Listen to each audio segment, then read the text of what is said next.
Will make your chemistry. बघा last part मध्ये सुद्धा आपण वर्कचं डेरिव्हेशन काढलं, बट ते वर्क होतं प्रेशर व्हॉल्यूम वर्क. आज पण मी तुम्हाला वर्कचंच डेरिव्हेशन शिकवणार आहे, बट आज आपण बघायचं maximum work done by the system. मग मॅम आम्हाला कसं कळणार क्वेश्चन मध्ये कोणता वर्क डन काढायचा आहे, जे मागचा फॉर्म्युला होता तो की आजचा. तर बघा जेव्हा क्वेश्चन मध्ये रिव्हर्सिबल प्रोसेस साठी वर्क डन विचारला असेल, काय म्हणते मी रिव्हर्सिबल,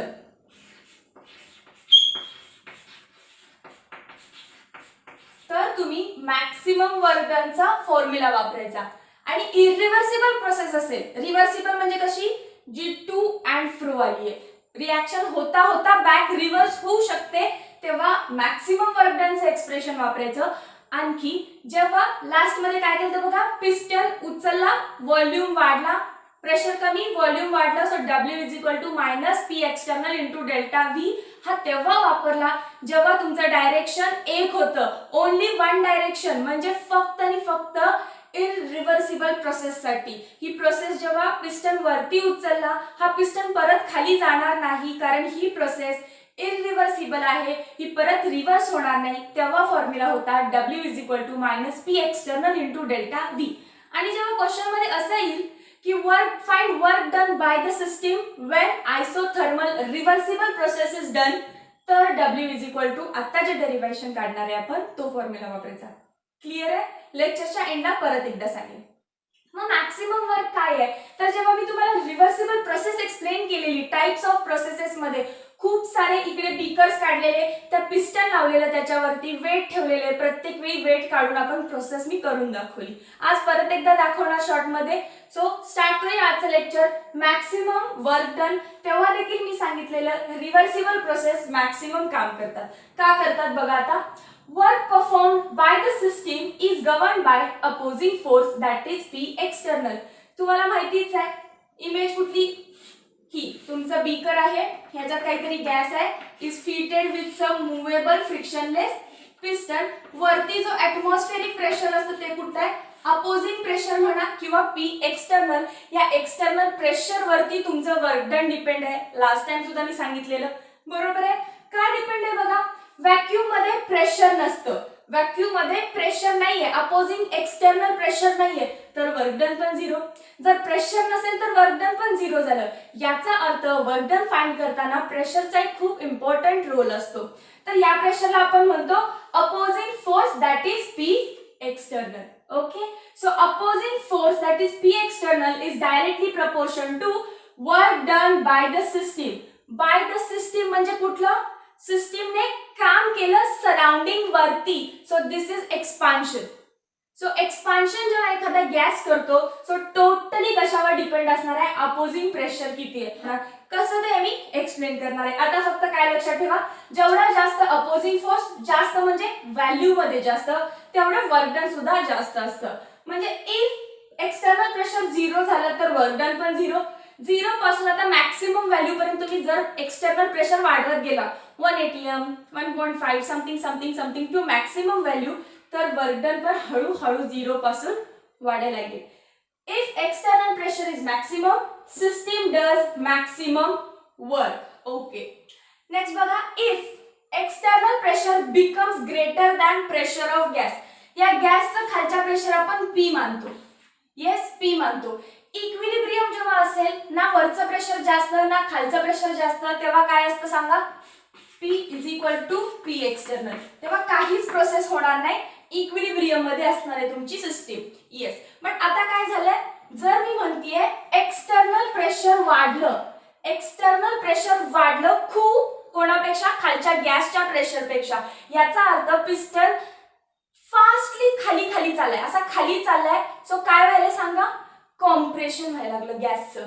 गॅस कॉम्प्रेस व्हायला, बट आपल्याला कॉम्प्रेस करायचा होता का, नाही, आपल्याला तर एक्सपान्शन करायचं होतं. सो जेव्हा जेव्हा बाहेरचं ॲटमॉस्फेरिक म्हणजेच P एक्सटर्नल जास्त होईल, तेव्हा प्रोसेस जी तुम्हाला करायची होती एक्सपान्शन, त्याच्या उलटी प्रोसेस व्हायला लागली, म्हणजेच काय झालं, प्रोसेस रिव्हर्स झाली. सो जेव्हा P external greater than P होईल, एक्सटर्नल प्रेशर वाढेल, then the process will get reverse. तर प्रोसेस एक्सपान्शन न होता काय व्हायला लागते, रिव्हर्स होऊन कॉम्प्रेशन व्हायला लागते. हेच अपोजिंग फोर्स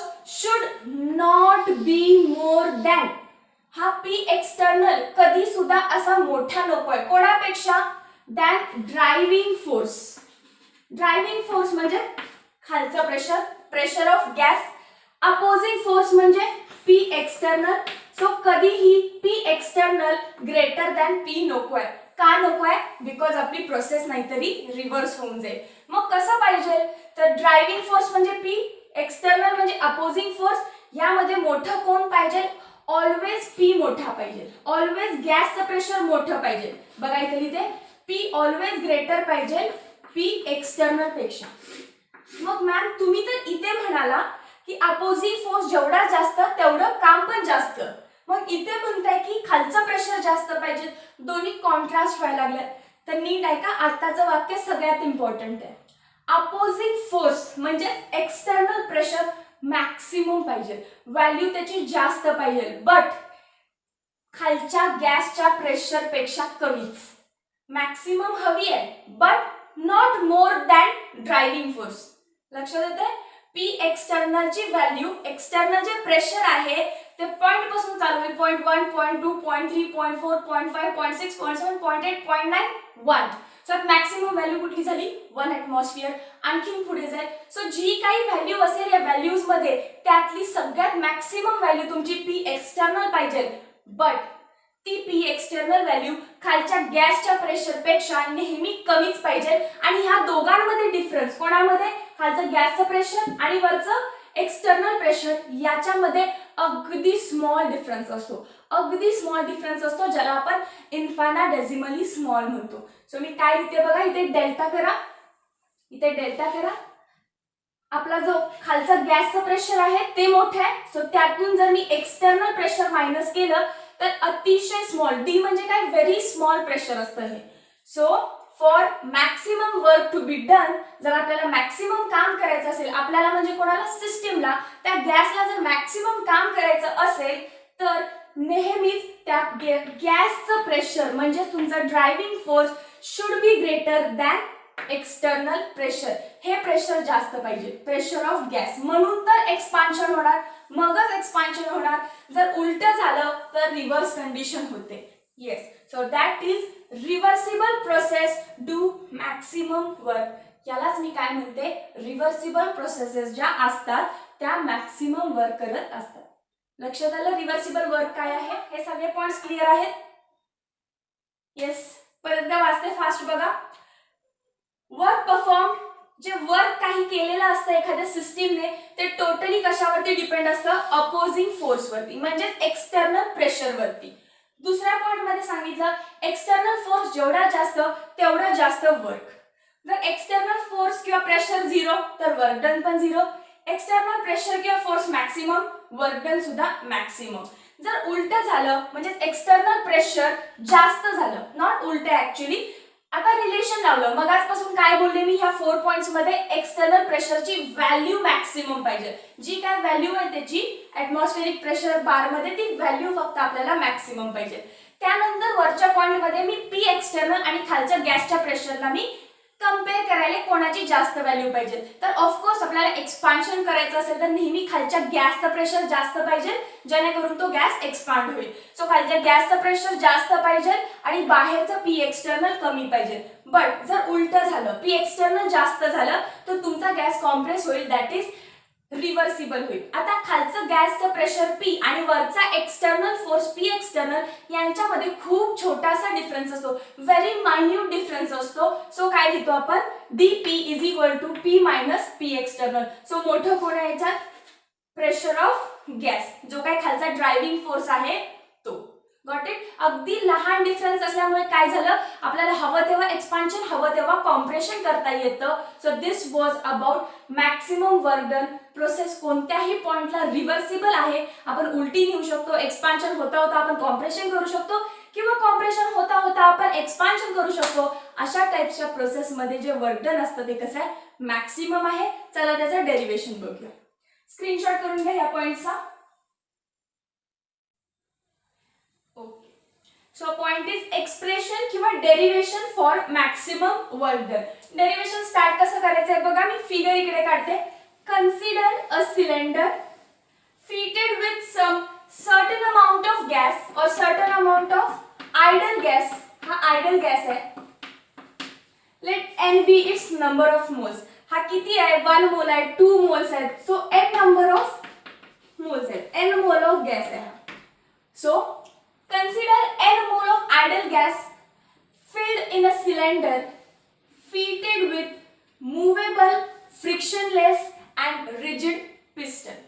ओके, नॉर्मल आहे. सांगितलं हा पॉइंट आपल्याला प्रत्येक थर्मोडायनामिक्सच्या डेरिव्हेशन मध्ये लिहावाच लागेल. ठीक आहे. सो या गॅसचं जर स्वतःचं काहीतरी प्रेशर असणार आहे. Let P be the pressure of gas किंवा ड्रायव्हिंग फोर्स. P काय आहे? ड्रायव्हिंग फोर्स आहे किंवा काय म्हणू शकते मी? Pressure of gas. त्याच्यानंतर बाहेरून जे प्रेशर असणार आहे ते काय असेल? P external. So let P external be काय काय म्हणू शकते मी याला? अपोजिंग फोर्स किंवा एक्सटर्नल फोर्स. याचा काय आहे? P of gas. आणि याच्यावरती मी काय ठेवलंय? खूप सारे छोटे छोटे मासेस ठेवलेत. Infinite number of masses. याच्यावरती मी काय ठेवले? छोटे छोटे मासेस ठेवले. समजा इकडे 4 इकडे 4 मी दाखवते, but these are in an number. खूप प्रमाणात आहेत, इनफायनाइट असं समजा. तर आता मी काय करते प्रोसेस बघा.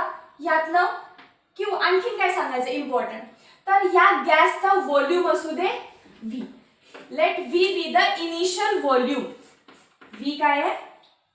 किंवा V1 म्हणा. V1 काय आहे? Initial volume. नॉर्मल जेव्हा तुम्ही रिएक्शन किंवा ही थर्मोडायनामिक प्रोसेस स्टार्ट करणार होता तेव्हा जो व्हॉल्यूम आहे तो आहे V1. आता मी काय केलं बघा, यातलं एक मास उचललं आणि बाहेर ठेवलं. एक मास उचललं आणि बाहेर आणलं. ठीक आहे. मग इथून मी पुसट करते. इथून मास बाहेर काढले. काय होईल सांगा? काय होईल? सिलेंडर गॅस आहे तसा अजून तरी. जर मी एक मास काढलं याचा अर्थ P एक्सटर्नल काय झालं? कमी झालं. आधी काहीतरी प्रेशर होतं, त्यानंतर इथून काहीतरी मास उचललाय, सो प्रेशर थोडंसं काय झालं? हलकं झालं. तुमचा पिस्टन आता वरच्या डिरेक्शनला आला. आधी कुठे होता त्याच्यापेक्षा थोडा तो काय झाला? वरती मूव्ह झाला. सो मी डॉटेडनी दाखवते. का दाखवलं? कारण तो पिस्टन पोझिशन चेंज करून कुठेतरी वरती मूव्ह झालाय. सो आता जो व्हॉल्यूम झाला तुमचा, आता जो व्हॉल्यूम झालाय तो चेंज इन व्हॉल्यूम आहे. आधी V होता, V1 होता, प्लस आता काय झाला? त्याच्यात स्मॉल चेंज इन व्हॉल्यूम झाला. थोडासा व्हॉल्यूम वाढला. बरोबर आहे. सो तो थोडा व्हॉल्यूम मला माहिती नाही कारण तुम्ही DV लिहून टाकला. छोटा व्हॉल्यूम मध्ये चेंज झाला. परत बाकीचे मासेस मी काढते. बाकीचे मासेस आहे तसे. इकडून एक कमी दाखवायचा, फक्त एक बाहेर गेलाय म्हणून. त्यानंतर ही पिस्टनची पोझिशन वरती गेले, कळतेच. हा V1 आहे आणि हा काय आहे? V1 plus DV. सिमिलरली आता चला दुसरा मास काढा. दुसरा मास कुठूनही काढू शकताय. दुसरा मास तुम्ही काढा. काय होईल सांगा? काय होईल? परत तुमचा सिलेंडर, परत पिस्टन वरचं जर वेट तुम्ही काढलं तर हलकासा पिस्टन काय होईल? वरती जाईल. हलकासा पिस्टन काय होईल? वरती जाईल. सो हा झाला तुमचा पिस्टन आणि बाकी सगळा हा गॅस परत एक्सपांड झाला. परत खालचा गॅस काय झाला? एक्सपांड झाला. Got it? सो आता जे व्हॉल्यूम आहे ते V प्लस DV राहील का? नाही. त्यामध्ये आणखीन काहीतरी चेंज होईल. V1 होता किंवा मी काय करते? V1 प्लस DV ला आपण इक्वेट करूया V डॅश सोबत. काहीही मानू शकतो आपण. सो हा काय झाला आता? V dash plus DV. V dash plus DV. V dash काय होता? आधीचा हा व्हॉल्यूम V1 प्लस DV. सो मी काय म्हणते, ही प्रोसेस तुम्ही अशी n नंबर ऑफ टाइम्स पुढे कंटिन्यू करू शकता. बट मी 3 स्टेप्स मध्ये संपवली आणि या व्हॉल्यूमला मी इक्वेट केलं समजा V2 सोबत. या व्हॉल्यूमला मी इक्वेट केले. मी म्हणते की माझी प्रोसेस इथेपर्यंत संपवली आहे मी आणि हा झाला तुमचा V2. तुम्ही पुढे सुद्धा ही प्रोसेस करू शकता. सो यामध्ये काय होत गेलं बघा. पहिल्या स्टेप मध्ये खरं तर तुमचं external pressure P external is equal to pressure of gas होतं. सो काही मुवमेंट नव्हती. बट ॲज सून ॲज मी एक तो काही वेट होता तो उचलून बाहेर केला तर प्रोसेस मध्ये चेंज झाला आणि तो चेंज काय होता? तर एक्सटर्नल प्रेशर कमी झालं खालच्या गॅसच्या प्रेशरपेक्षा. एक्सटर्नल प्रेशर जसं कमी झालं तर प्रेशर ऑफ गॅस काय झाला, ऑटोमॅटिकली जास्त झाला. प्रेशर त्या गॅसवरती काय झालेलं बघा, मी गॅस आहे, माझ्यावरती एक पिस्टन आहे, इथून कोणीतर वेट असं काढून टाकलं, असं वेट कोणीतर काढून टाकलं. बट मला जर इक्विलिब्रियम पोझिशन हवी असेल तर काय लागतं, नेहमी एक्सटर्नल प्रेशर आणि आतलं प्रेशर, एक्सटर्नल अँड आतलं प्रेशर इक्वल पाहिजे. बट कोणीतरी काय केलं, हा वेट काढून टाकलाय, हा वेट काढून टाकलं, पी एक्सटर्नल कमी झालं. पी एक्सटर्नल कमी झाल्यामुळे खालचा गॅस एक्सपांड व्हायला लागला, खालचा गॅस इक्वल होण्याचा प्रयत्न करायला लागला. कुण्या इतका, एक्सटर्नल प्रेशर इतका. जर त्याला एक्सटर्नल प्रेशर इतकं व्हायचं असेल, वरचं कमी झालंय, तर खालचा पण प्रेशर जे आहे, खाली प्रेशराइज्ड गॅस आहे, तो पण हळूहळू कमी व्हायला पाहिजे. का कमी व्हायला पाहिजे, वरून मॉलिक्यूल, वरून वेट बाहेर टाकल्यामुळे वरचं प्रेशर रिलीज झालंय. पी एक्सटर्नल कमी झालाय तर आतला गॅसचं प्रेशर पण कमी झालं पाहिजे, जेणेकरून ते दोघे इक्वल होतील परत. बरोबर आहे, येस. सो पी गॅस वाढायला लागला, एक्सपांड व्हायला लागला, म्हणजेच काय व्हायला, त्याच्यावरचं प्रेशर सुद्धा आता तो कमी करून घ्यायला. आणखीन एक पोझिशन आली इथे, गॅस एक्सपांड झाला, गॅस एक्सपांड झाला. काय एक्सपांड झाला तो गॅस, कारण त्याला परत एक्सटर्नल प्रेशर आणि खालचं गॅसचं प्रेशर इक्वेट करायचं होतं म्हणून. आता काय झालं, परत कोणीतरी एक वेट काढून टाकलं, परत ही पोझिशन डिस्टर्ब झाली आणि परत आता एक्सटर्नल प्रेशर कमी झालं. कोणापेक्षा, खालच्या गॅसच्या प्रेशरपेक्षा. म्हणजे बघा, खालच्या गॅसच्या खाली जो गॅस आहे त्याच्यावर खूप प्रेशर आहे. जर ते रिलीज करायचं असेल तर हा काय होणार, एक्सपांड व्हायला लागणार. एक्सपांड होतं म्हणजेच काय होते बघा, हे प्रेशराइज होतं, हा एक्सपांड व्हायला. सो प्रेशरच तो रिलीज करतोय, म्हणून परत ह्यांनी एक्सपान्शन केलं, दॅट इज परत गॅस एक्सपांड्स, परत गॅस एक्सपांड झाला आणि आता एक्सटर्नल प्रेशर परत प्रेशर ऑफ गॅसच्या इतकं बनवलं. सो प्रत्येक स्टेपच्या एंडला ही सिस्टीम जी आहे ती इक्विलिब्रियम मध्ये यायचा प्रयत्न करायची.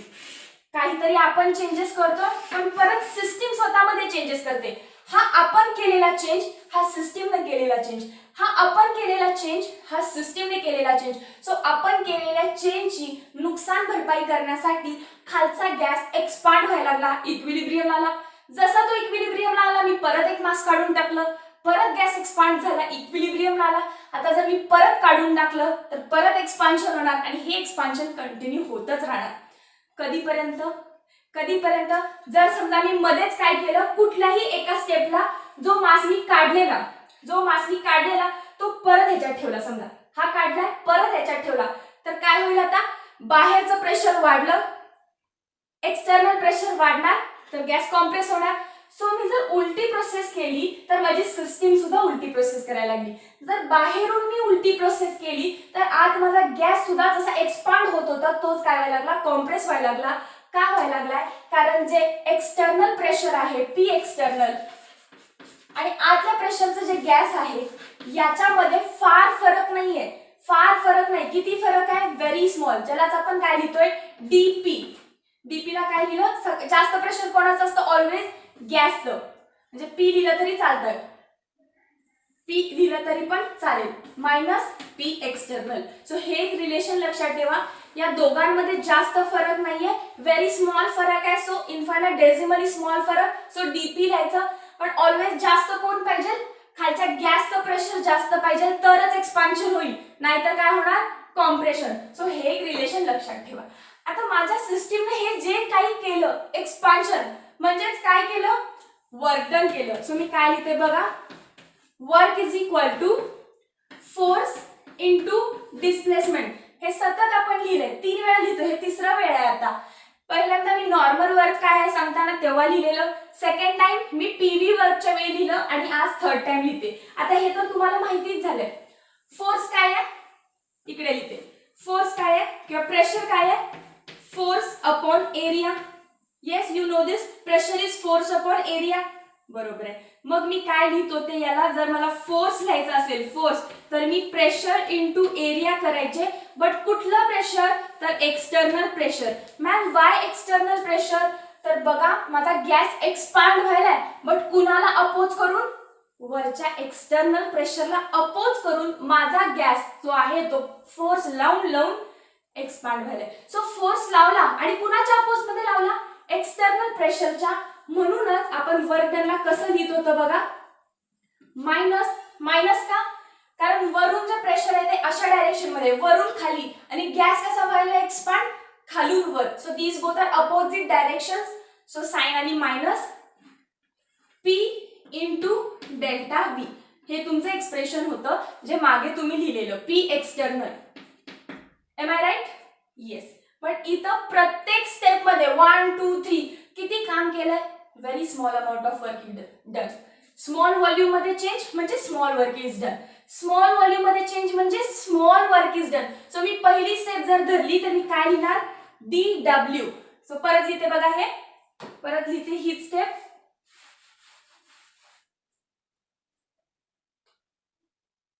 काय लिहिते?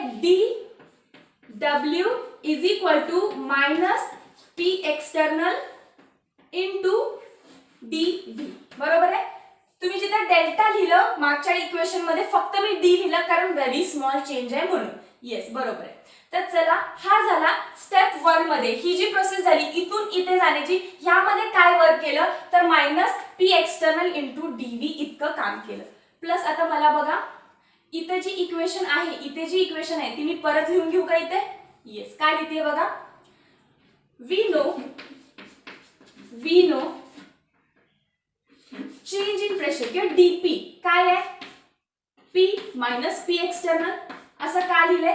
कारण गॅसचं खालचं प्रेशर नेहमी जास्त कोणापेक्षा? वरच्या एक्सटर्नल पेक्षा. सो एक्सपान्शन होत आहे आणि त्या दोघांमधला डिफरन्स खूप छोटा आहे, that is P external DP. So मला ह्याच्यातून आता काढायचं आहे P एक्सटर्नल. चला काढा. P एक्सटर्नल काय होणार? हे मायनस आहे, इज इक्वल टू साइनच्या इकडे आलं, पॉझिटिव्ह झालं. P आहे तिथे, DP कुठे आहे? इज इक्वल टू साइनच्या या बाजूला आहे, मला तिकडे न्यायचंय. काय होणार? Minus DP. So P external ची व्हॅल्यू आली, P एक्सटर्नल ची व्हॅल्यू आली P मायनस DP. पुट करा या वरच्या इक्वेशन मध्ये. हे इक्वेशन खाली घेतलं आहे तसं बघा, DW इज इक्वल टू, आता मायनस P एक्सटर्नलच्या ठिकाणी काय लिहायचंय तुम्हाला? मायनस आहे तसं P एक्सटर्नलला यानी सबस्टिट्यूट करा, P मायनस DP आणि पुढे काय आहे? DV. ओके, क्रॉस मल्टिप्लाय करूया, आतमध्ये मल्टिप्लाय करूया. मायनस आहे तसं P इंटू DV काय येणार? P इंटू DV झाला. येस, किंवा हे ब्रॅकेट मध्ये लिहिते, मोठ्या ब्रॅकेट मध्ये. मायनसची साइन आहे तशी P into DV, PDV minus, हे मायनसची sign DP into DV, DP into DV, DP DV. Okay, आता मायनसची साइन मी आत घेते, किंवा मायनसची साइन आत घ्यायच्या आधीच बघा, DP पण स्मॉल प्रेशर आहे, DV काय आहे? स्मॉल व्हॉल्यूम आहे. सो जर मी तुम्हाला म्हटलं 0.1 इंटू 0.2 करा तर ही व्हॅल्यू आणखीन छोटी होते. बरोबर आहे? ही व्हॅल्यू आणखीनच छोटी होते. दोन लहान व्हॅल्यूचं मल्टिप्लिकेशन त्याच्यापेक्षाही लहान असतं. सो काय झालं? ही व्हेरी स्मॉल व्हॅल्यू आहे. ही स्मॉल व्हॅल्यू असल्यामुळे I can neglect. This is small value. Small value. So I can neglect this. Me neglect केलं, पूर्ण टर्मच निग्लेक्ट केली, मग राहिलं काय? फक्त मायनस P इंटू DV. राहिलं काय? फक्त DW is equal to minus P into DV. काय भेटलं आता मला? स्टेप 1 to 2 म्हणजे एक मास काढून टाकल्यानंतर किती वर्क झालं तर ते झाले DW is equal to minus P into DV. But मला मॅक्सिमम वर्क काढायचे, म्हणजे ह्या जेवढ्या प्रोसेस झाल्या असतील एंड पर्यंत त्याच्यामध्ये किती काम केलंय. तर बघा, तुम्ही मॅथ्स मध्ये इंटिग्रेशन शिकला असाल. इंटिग्रेशन काय असतं तर समेशनच असतं. या एका स्टेपचं मी काढलंय, असं सगळ्यांचं काढायचं असेल तर मला काय करायला पाहिजे? याचं वर प्लस याचं वर प्लस याचं वर. सो मॅथ्स मध्ये काय करतो आपण? त्याच्यासाठी इंटिग्रेशन करतो. ओके, इथपर्यंत लक्षात आलं? येस. सो मी या साईडचा बोर्ड रफ करणार आहे हे सगळं आणि मी डेरिव्हेशन कंटिन्यू करते. बघा, एका स्टेपसाठी जे काम केले आहे ते आहे मायनस P इंटू DV. आता जर मला सगळ्या स्टेपसाठी करायचं असेल तर मी करणार integration of W is equal to minus sign इंटिग्रेशनच्या बाहेर येते, इंटिग्रेशन ऑफ कोण राहिलं? P into DV. Okay, limits लावायचे असतात. वर्क कुठून कुठे करायचं तुम्हाला? इनिशियल स्टेप पासून फायनल स्टेप पर्यंत. राईट? वर्क डन कुठून कुठे काढायचंय, इनिशियल स्टेप पासून फायनल स्टेप पर्यंत. आणखी व्हॉल्यूम सोबत झालंय integration of P into DV. Yes, integration of P into DV आहे. तर बघा याच्या आधी एक स्टेप करावी लागते. आपल्याला प्रेशर एक्झॅक्टली गॅसचं माहिती नसेल किती आहे, पण तुम्हाला आयडियल गॅसचं इक्वेशन माहिती आहे, कारण मी काय म्हटलेलं, consider N mole of ideal gas. So ideal गॅसच्या इक्वेशन नुसार PV is equal to N R T आलं. सो मला पी ची व्हॅल्यू काय भेटेल सांगा इकडून. P is equal to N R T upon V. Very nice, बरोबर आहे. PV is equal to N R T आणि पी ची व्हॅल्यू आली N R T upon V. So मी इथं पुट करू का, ही डिरेक्टली वरती पुट करू का. बघा integration of W is equal to minus integration of N R T. ठीक आहे. व्ही कुठे लिहिते बघा, हा डीव्ही आहे, हा डीव्ही आहे, त्याला डिवाइडला व्ही लिहिलं. हा व्ही कुठे गेला म्हणून नाही विचारायचं, पूर्ण समच्या डिवाइडला, या पूर्ण एन आर टी डीव्ही ला डिवाइड जाणार आहे. सो कोणालाही डिवाइड लिहिला तरी चालेल. आता इथे लिमिट्स घाला. Initial to final work done काढायचं आहे. सिमिलरली व्हॉल्यूम कुठून काढायचं आहे, V1 to V2. Similarly volume कुठून काढायचं आपल्याला, V1 volume to V2. Ma'am तुम्ही NRT चं काय करणार आहे, तर N constant, number of moles, R constant, gas constant, T constant, temperature constant असतं. सो देअरफॉर मला जे वर्क डन मिळणार आहे dW होता, राईट, dW होता. सो इंटिग्रेशनला d काय होत असतं, कॅन्सल होत असतं. इंटिग्रेशन आणि डिफरन्शिएशन एकमेकांचे अपोनंट्स, सो एकमेकांना कॅन्सल होतात. सो वर्क आलं तुमचं. आता फक्त राहिलं काय, वर्क, आणि हे वर्क कसं असतं, मॅक्सिमम. सो मी लिहिते W max is equal to, minus sign already बाहेर आहे, NRT कॉन्स्टंट आहे. कॉन्स्टंट नेहमी इंटिग्रेशनच्या बाहेर येतात. मग इंटिग्रेशन राहिलं कोणाचं, फक्त 1 अपॉन व्ही डीव्ही. असं हे लिहू शकते ना मी, डीव्ही अपॉन व्ही म्हणजेच 1 upon DV, 1 upon V DV. बरोबर आहे, येस. सो बघा V1 V2. अजून मी तिकडे इंटिग्रेशन सॉल्व केलेलं नाही. So is equal to minus NRT. आणि जर तुम्हाला इंटिग्रेशन माहिती असतील, इवन मी कायनेटिक्स मध्ये सुद्धा हे सांगितलेलं की इंटिग्रेशन ऑफ, इथे लिहिते बघा, integration of 1 upon a dA असेल. सिमिलर आहे तसंच 1 अपॉन व्ही डीव्ही, सिमिलर आहे 1 अपॉन a dA, तसंच 1 अपॉन व्ही डीव्ही आहे. तर याचं इंटिग्रेशन असतं ln म्हणजे log, but this is natural log, ln a. तर मला सांगा इथे काय असणार आहे मग, ln v.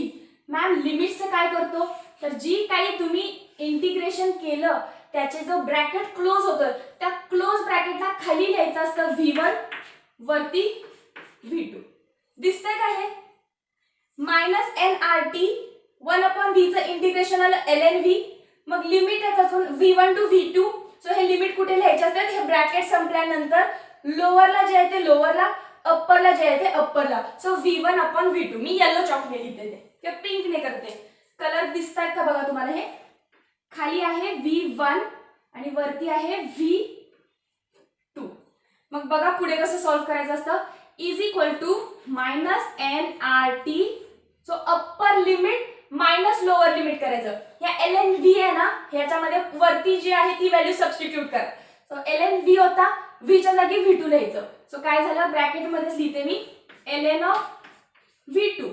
ओके, दिसतंय हे ln ऑफ V2 मायनस काय करायचं, ln मध्ये आता लोअर लिमिट पुट करायचं. सो ln ऑफ v होतं ln ऑफ v1 होणार.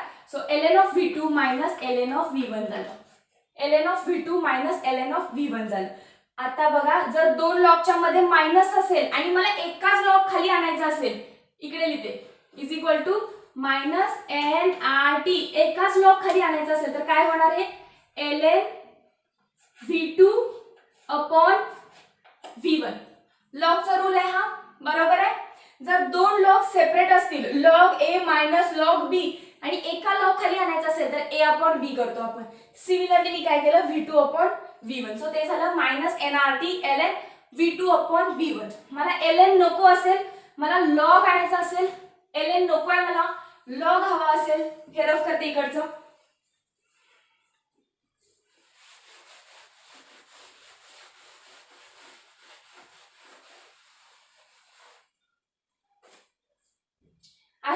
इकडचं इंटिग्रेशन समजलं असेल सगळं, समजलंय ना? या स्टेप पासून खाली इंटिग्रेशन समजलंय ना तुम्हाला? ठीक आहे, तर बघा आता W is equal to minus nRT ln of काय आले आपल्याला V2 अपॉन V1. हा मला ln नको आहे, कारण तुमच्या बोर्डच्या एक्झाम मध्ये तुम्हाला लॉग विचारतात टू द बेस 10.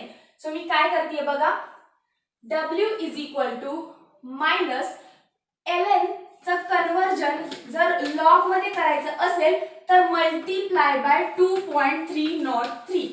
सो मी काय लिहिते मायनस 2.303 nRT.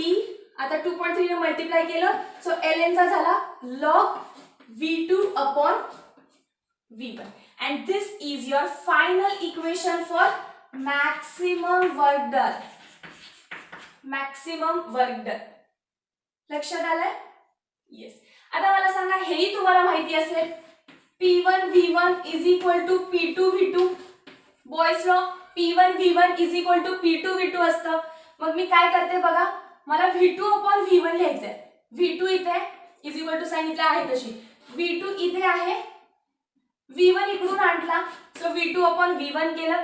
इकडे काय होणार सांगा, सिमिलरली P1 इथे आहे, P2 ला डिवाइडला आणलं सो V2 अपॉन V1 च्या जागी मी P1 अपॉन P2 सुद्धा लिहू शकते, बरोबर आहे? सो हीच इक्वेशन दुसऱ्या फॉर्म मध्ये कशी लिहिता येते बघा, दुसऱ्या फॉर्म मध्ये कशी लिहिता येते बघा, W max is equal to 2.303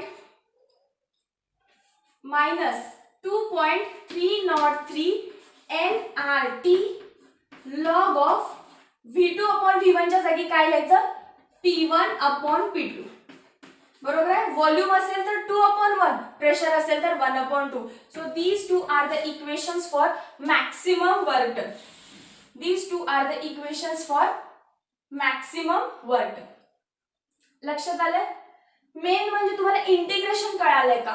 जर तुम्ही बायो साइडचे असाल, बायो असेल मॅथ्स नसेल, तर हे समजणं मोस्ट इम्पॉर्टंट आहे. ठीक आहे, ओके. एकदा सांगू परत काय काय केलं. इमेज रफ करते, फक्त डेरिव्हेशन दाखवते. पहिलं तर याचा स्क्रीनशॉट करा. झाला स्क्रीनशॉट? ओके. आय नो तुमच्यातले काही स्टुडंट कन्फ्यूज असतील इंटिग्रेशन मध्ये, पण इथपर्यंत कोणालाच डाऊट नसेल. DW small work done is equal to minus P external into small change in volume. जे आपण PV टाइप ऑफ वर्क बघितलेलं,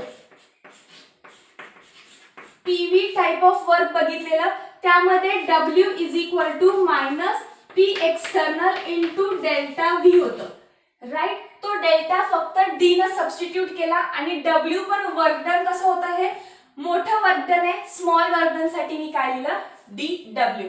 त्यानंतर मी तुम्हाला सांगितलेलं की प्रेशर ऑफ गॅस जे आहे आणि एक्सटर्नल प्रेशर आहे, या दोघांमध्ये सुद्धा डिफरन्स जो असतो तो एकदम छोट्या प्रेशरचा असतो. खालचा गॅसचा प्रेशर, वरचा एक्सटर्नल प्रेशर, अगदी infinitesimally small, very very very small difference.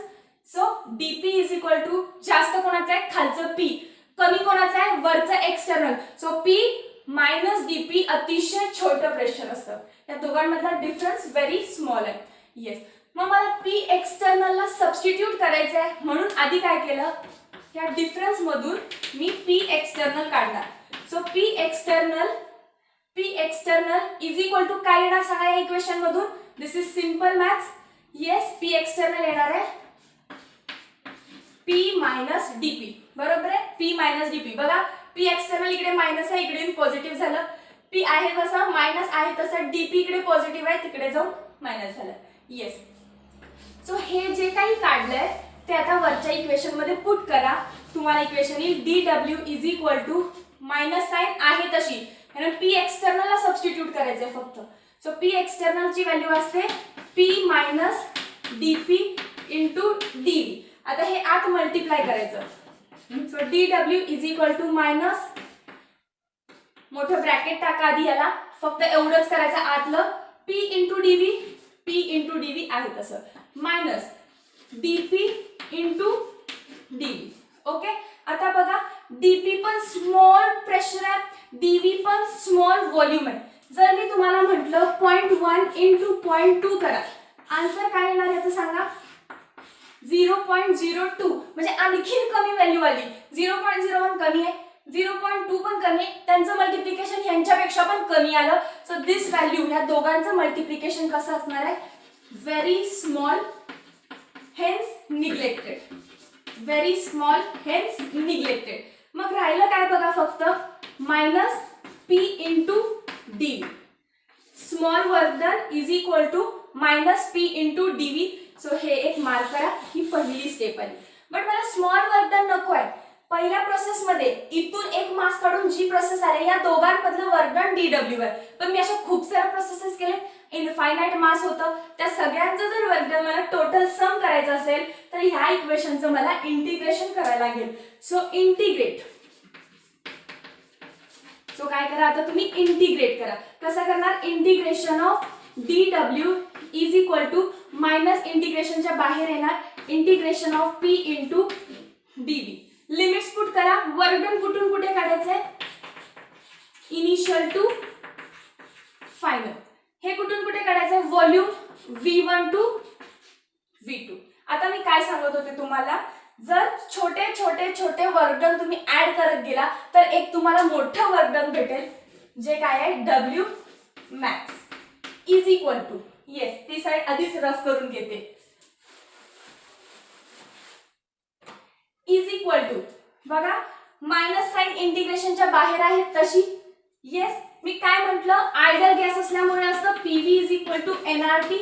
So प्रेशरला कसं पुट करू शकते मी, pressure is equal to NRT upon V. So put करा इकडे इंटिग्रेशनच्या आत NRT upon V into DV. ह्या व्ही ला मी डीव्हीच्या खाली लिहिते, ह्या व्ही ला मी इथून फक्त रफ करते आणि ह्या डीव्हीच्या खाली लिहिलं. ओके, का लिहिलं बघा, एनआरटी परत एक कॉन्स्टंट व्हॅल्यू आहे.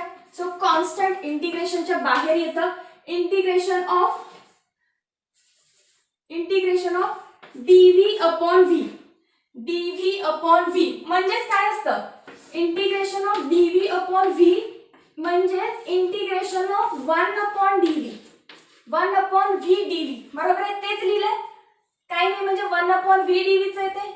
येस, मग किती असतं, minus N R T integration of 1 upon व्हीचं असतं एल एन व्ही. इंटिग्रेशन काढा, इंटिग्रेशन सॉल्व्ह केल्यानंतर इंटिग्रेशनची साइन गेली, 1 अपॉन व्हीचं इंटिग्रेशन असतं एल एन व्ही. मी लिमिट्स लिहायला विसरले, तुम्ही विसरायचं नाही. V1 टू V2, कमी व्हॉल्यूम टू जास्त व्हॉल्यूम, V1 पासून V2 पर्यंत. आता बघा इंटिग्रेशन मी सॉल्व्ह केलं, integration of 1 upon V is L N V.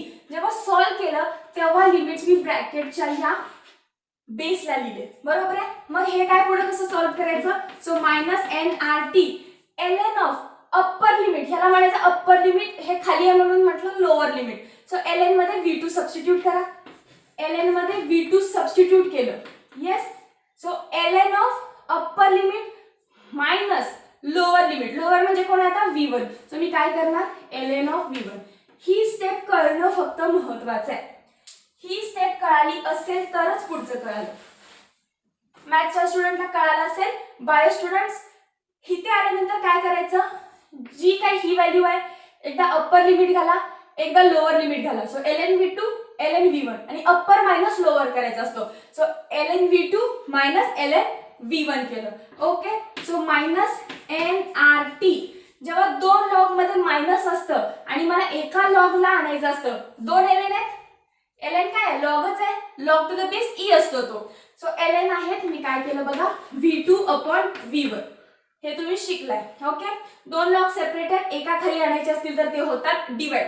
Minus आहे म्हणून डिवाइड, मायनस आहे म्हणून डिवाइड, प्लस असतं तर मी मल्टिप्लाय केले. दोन लॉगच्या मध्ये मायनस आहे, एका लॉग मध्ये ते डिवाइड होणार. आता मला एल एन नको आहे, लॉग हवाय. मी काय केलं, मायनसची साइन आहे तशी 2.303 न मल्टिप्लाय केलं, एन आर टी आहे तसा मल्टिप्लाय केल्यामुळे लॉग एल एन चा झाला log V2 upon V1.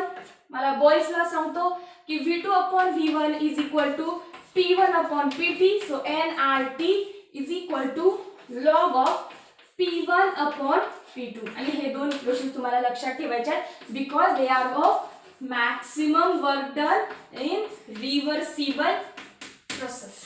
I hope आता ते मॅमनी किचकट लिहिलेलं म्हणून कळालं नाही असं सुद्धा मी ऑप्शन तुमच्याकडे ठेवला नाही, परत रिपीट करून सांगितलं.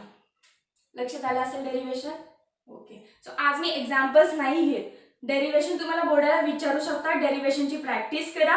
नेक्स्ट पार्टमध्ये आपण एक्झाम्पल सॉल्व्ह करूया. ओके. स्क्रीनशॉट करा, जॉईन करा नेक्स्ट पार्टमध्ये. आपल्या चॅनलला शेअर करा बिकॉज यू नो जसं मी हार्डवर्क करते तुमच्यासारखं तसं तुम्ही पण तुमच्यासाठी हार्डवर्क करा. ओके. स्टडी करत राहा, स्वतःची काळजी घ्या. आपल्या चॅनलला सबस्क्राईब करा. सबस्क्राईब केलं असेल तर शेअर करा आणि तुमच्या फ्रेंड्सना सबस्क्राईब करायला लावा. प्लस आपले अनअकॅडमीवरती लाईव्ह लेक्चर्स जे चाललेत ते अटेंड करा. इथे थेरी शिका, तिकडे MCQ सॉल्व्ह करा. सो तुमची येणारी जी MHT CET असेल तीही तुम्हाला सोपीच आहे. ओके. माझ्या डिस्क्रिप्शनच्या ह्याच्यामध्ये तुम्हाला पूर्ण माहिती मिळेल. टेलिग्रामचा ग्रुप जॉईन करा, चिमूज केमिस्ट्री. तिथे सगळ्या लिंक्स आणि डाऊट सेशन आहे.